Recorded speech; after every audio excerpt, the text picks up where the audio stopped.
이렇게 계속해서 나누고 있는 그의 말씀은 우리 안에 거하고 계시는 성령님에 대해서 계속해서 이야기를 하고 있습니다. 그 중에 특별히 오늘은 우리가 성령님을 이야기를 하면서 예수님은 별도로 예수님과 별개의 그러한 존재 혹은 그러한 상태로 우리가 자꾸 생각할 수도 있다는 것입니다. 예수 그리스도를 우리가 온전히 고백하고 그 예수 그리스도를 통해서 거듭난 삶을 살아가는 우리에게 있어서 절대적으로 우리가 신뢰하고 우리가 확신을 가져야 하는 것은 내 안에 거하고 계신 예수 그리스도에 대한 부분입니다.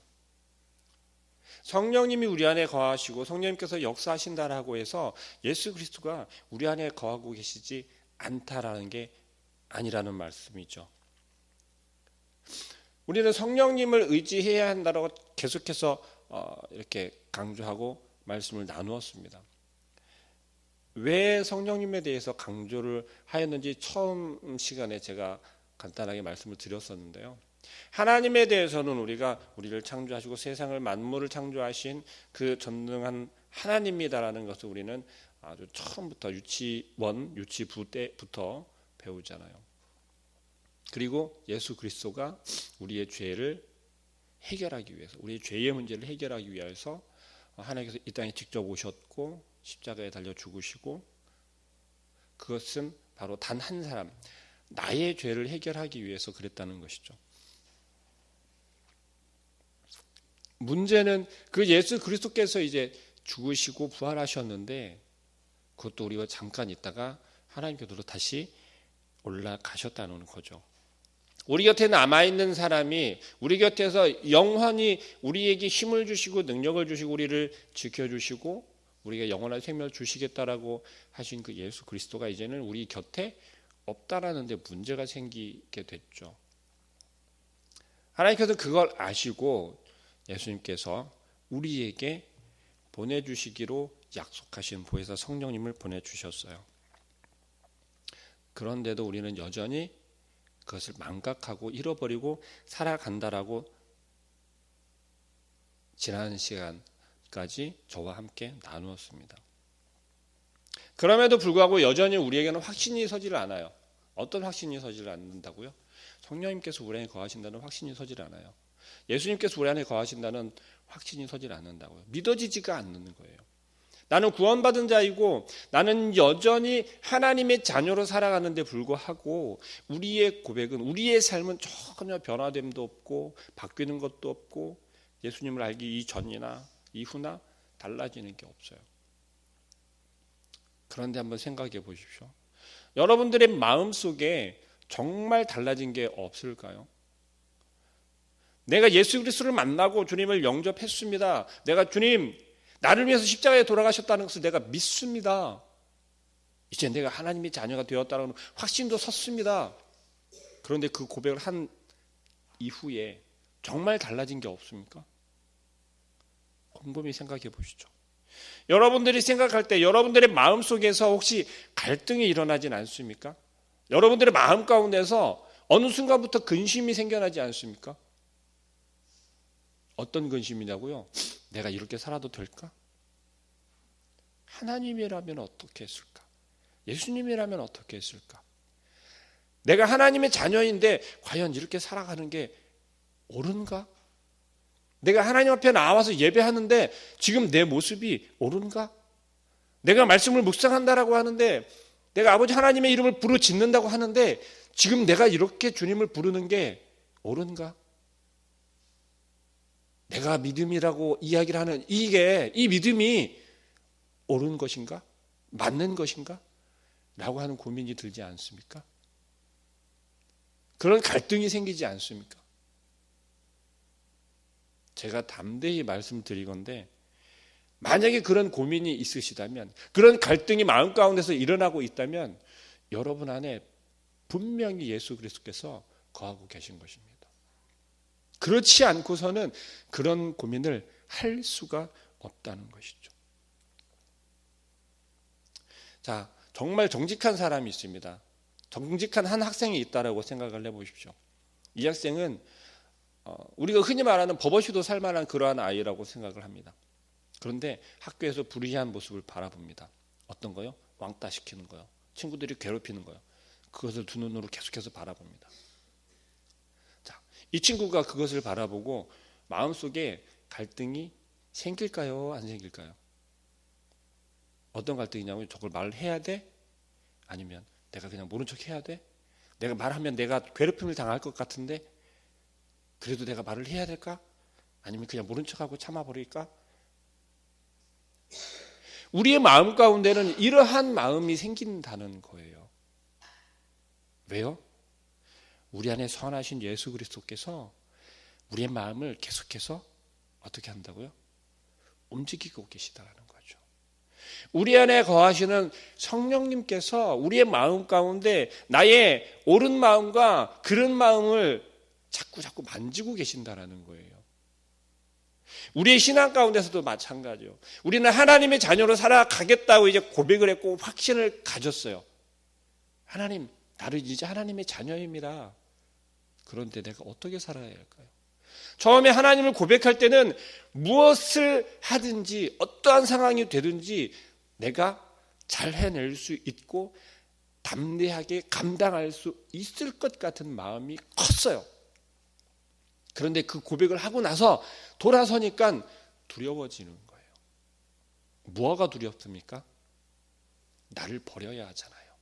지금까지 살아왔던 나를 버려야 하는 상황이 되었잖아요.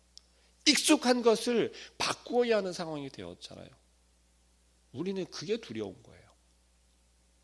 익숙하지 않은 것을 이제부터는 내가 실천해야 하고 왠지 몸에 맞지 않는 것 같은 교복 같은 그런 것을 입어야 하는 것 같고 내가 잘하지 못하는 것을 이제는 내가 감당해야 할 것 같고 점점 두려운 것들이 한두 가지가 아닌 거예요.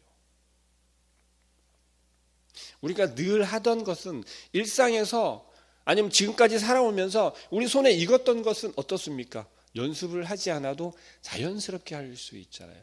내가 늘 신었던 신발은 어떻습니까? 그냥 쉽게 신을 수 있어요. 그런데 새 신을 사면 어때요? 발에 또 맞추어야 되잖아요. 뒤꿈치도 까지고. 그런데 새 신을 신을 때 우리가 그것을 두려워하면서 신습니까? 아니잖아요. 내가 좋은 것은 뒤꿈치가 까져도 발이 조금 아파도 그것을 신는다라는 이야기죠. 근데 우리는 하나님을 고백할 때 어떤 마음이에요? 그런 마음이라는 거죠. 꼭 내가 새 신을 신는 것처럼 내가 새 옷을 입는 것처럼 너무 기뻐서 너무 좋아서 하나님을 고백을 했어요. 그런데 뒤꿈치가 까지고 아프다란 말이죠. 우리는 하나님을 나의 아빠 아버지라고 고백을 하고 내가 하나님의 자녀가 되면 이제부터는 우리의 삶이 형통할 줄로만 생각을 해요. 평안할 줄로만 생각한다는 거죠. 그리고서는 하나님을 의지하는 것이 아니라 내 힘으로 살아가려는 거예요. 내가 하나님을 고백했으니까 이제부터는 내 삶 속에서 만사형통이 되는 어떤 세상의 부적과 같은 그런 하나님으로 우리는 자꾸 바꾸어 변질시켜 버린다는 거예요. 그게 우리라는 거예요. 근데 우리는 그것조차도 인정하지 않으려고 그래요. 왜요? 당당히 나는 하나님의 자녀라고 내가 고백하고 하나님께서 나를 사랑하시니까 당연히 이루어 주어야 한다라고 고백한다는 거죠. 근데 그렇지 않다는 거예요. 분명히 하나님께서 원하시는 건 우리가 하나님으로부터 선택을 받은 거지 우리가 하나님을 선택한 게 아니라는 거예요. 우리는 그 분명한 사실을 기억해야 합니다. 오늘 특별히 갈라디아서 2장 20절부터의 말씀은 그걸 조금 더 강조하고 있어요.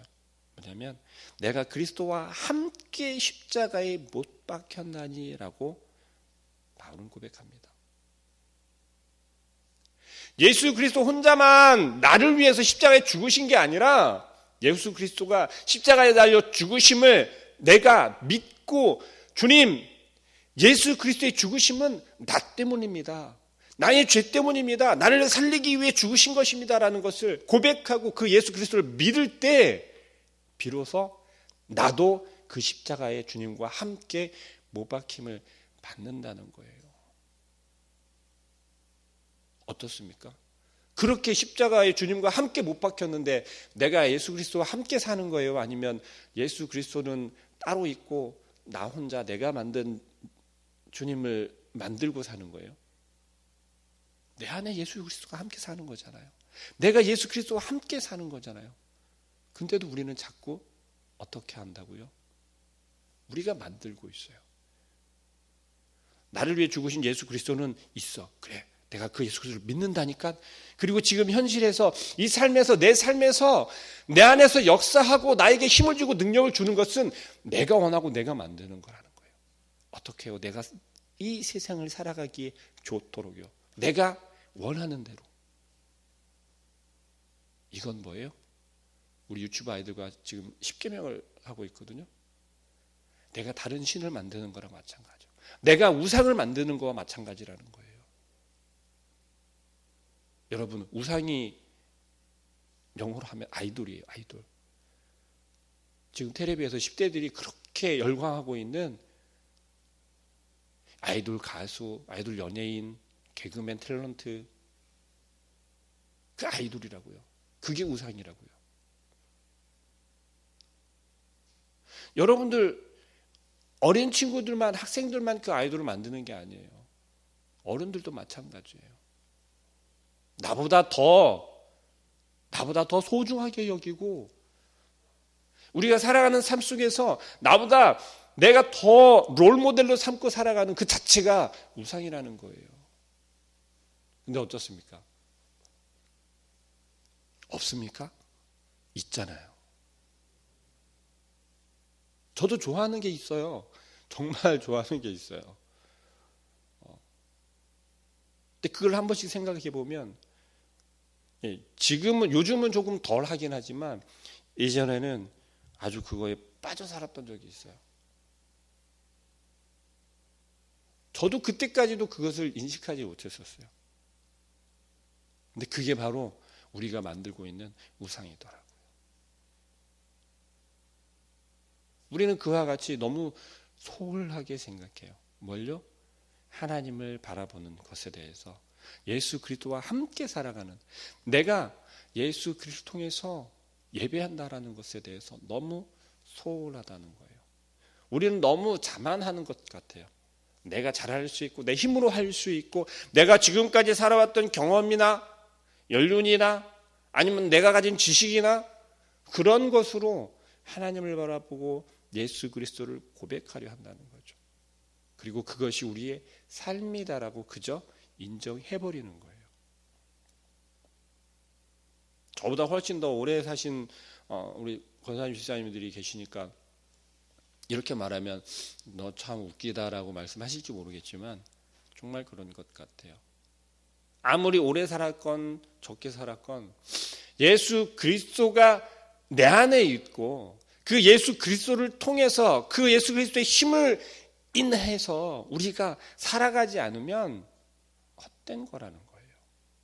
그리고 우리가 그렇게 잘 살아갈 수 있을 거라고 장담하지만 그렇지 않다라는 거예요. 신앙생활은요, 쉽습니까? 어렵습니까? 간단하잖아요. 예수님만 믿고 살아가면 되니까. 그렇지 않나요? 처음에 저도 그렇게 배웠어요. 나 예수님 믿기만 하면 되잖아. 네, 처음에는 그렇죠. 근데 그 1단계를 넘어서니까 어떻습니까? 이거는 자기 자신과의 계속된 싸움이잖아요.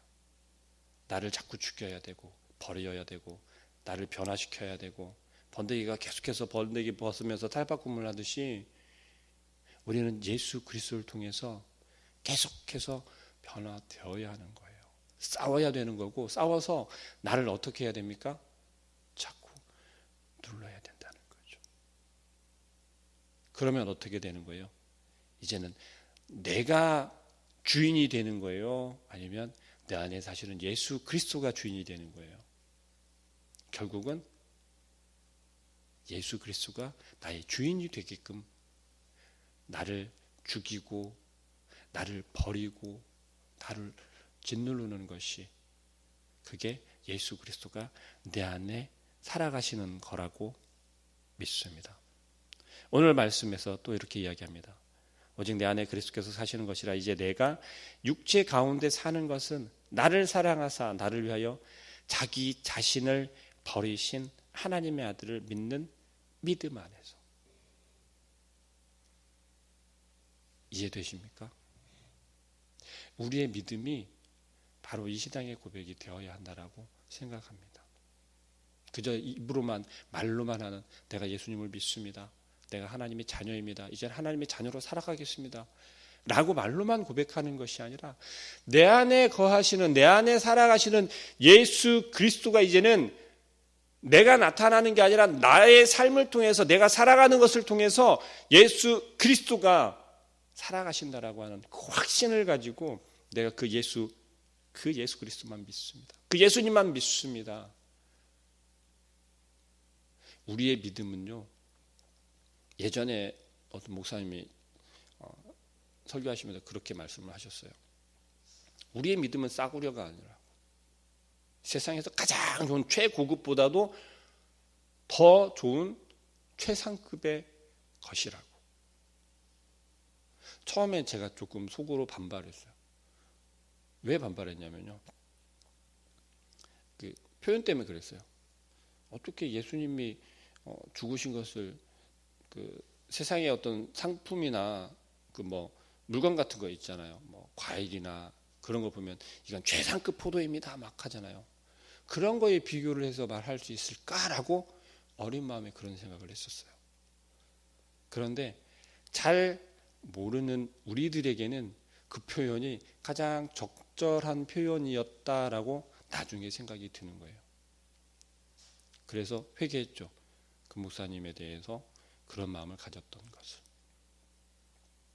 우리가 예수 그리스도의 사랑에 대해서, 하나님의 사랑에 대해서 어떤 기준의 크기를 가지고 있는지, 내가 나만 생각하고 있는, 나만이 가지고 있는 하나님에 대한, 하나님의 사랑에 대한, 내 안에 살고 계시는, 내 안에 거하시는 예수 그리스도의 그 크기에 대해서 내가 얼마나 그 무게감을 가지고 있고 얼마나 그 크기를 내가 가늠하면서 살아가고 있는지도 중요할 거라고 생각이 들었어요. 청년들하고 나눌 때도 그러거든요. 청년들도 하나님의 사랑에 대해서, 하나님의 능력에 대해서, 예수 그리스도의 역사하심에 대해서 경험한 친구들이, 진지하게 고민하는 친구들이 그렇게 많지 않았어요. 그냥 계속 다녔으니까 그렇게 다니는 거예요. 제가 청년들을 책망하기도 하지만 가끔 위로도 합니다. 왜요? 너희들이 그렇게 지금 상태가 된 것은 단지 너희들만의 문제는 아니다. 너희를 가르쳤던 선생님들의 문제이고 너희들의 부모님의 문제였고 그런 우리들이 잘못한 거다. 미안하다라고 위로해 주기도 합니다. 왜요? 틀린 말 아니니까요. 우리가 그들을 똑바로 신앙으로 양육하지 못했기 때문에 그들의 지금 현재에서 하나님을 온전히 고백하지 않고 예수 그리스도를 온전히 인정하지 못하는 거거든요. 그런 친구들이, 그 청년들이 지금 주일학교에서 교사를 하고 있어요. 그러면 그 아이들이, 그 청년들이 담당하고 있는 아이들을 교육할 때 어떻게 했어요? 예수 그리스도의 확신으로 가르치겠습니까? 아니면 그들이 배운 대로 가르치겠습니까? 그 청년들도 그렇게 배웠던 거예요. 그게 계속 반복되고 있는 거죠. 지금 우리도 마찬가지입니다. 예전의 기억은 있을 수 있어요. 예전에 그러한 느낌은 우리가 가지고 있을 수 있어요. 아, 예수님께서 내 안에 거하셨던 것 같아. 내가 예수님을 고백했을 때 그때 그 감정이, 그 느낌이 그립다. 혹시 이렇게 생각하신다면 지금 다시 구하세요. 다시 부르짖으라는 거죠. 주님, 내가 주님을 만났던 게 너무 먼 것 같아요.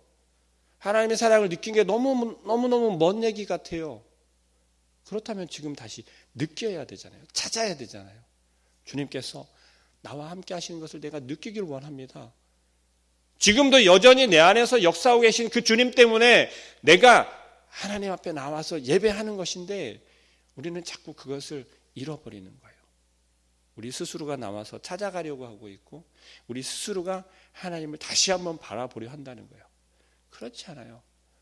우리를 지금 이 시간에 나오게 하는 것도, 하나님의 말씀을 사모하는 마음이 자꾸 들게 하는 것도, 하나님의 말씀을 자꾸만 듣는 자리에 나아가는 것도, 우리가 하루에 한 번씩 두 번씩 하나님을 자꾸 떠올리게 하는 것도, 우리가 생각해서 내 마음에서 내가 생각해서 그 하나님을 생각하는 게 아니라 우리 안에 거하시는 예수 그리스도께서 생각나시게 하고 떠오르게 하시고 갈급하게 하신다는 겁니다.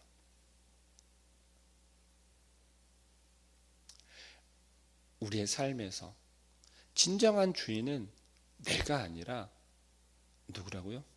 예수 그리스도라는 겁니다. 세상 사람들과 구별되는 것은 다른 게 아니에요. 바로 이거라는 거죠. 내 안에 거하시는 예수 그리스도를 통해서 내가 어떻게 되는 겁니까? 아버지 하나님의 자녀가 되는 거예요. 하나님의 자녀로 살아가는 것은 내가 그것을 인정하느냐 그렇지 않느냐, 아주 백지장 하나의 차이와 같습니다. 그렇지만 그것을 인정할 때 그 백지장 하나의 차이가 우리의 삶에 엄청난 능력으로 나타난다는 것을 오늘 하루를 살아가면서 우리가 다시 한번 고민해보고 하나님께 구하는 우리 사랑하는 성도님들 되시길 소망합니다. 함께 기도하겠습니다. 사랑하는 하나님, 우리가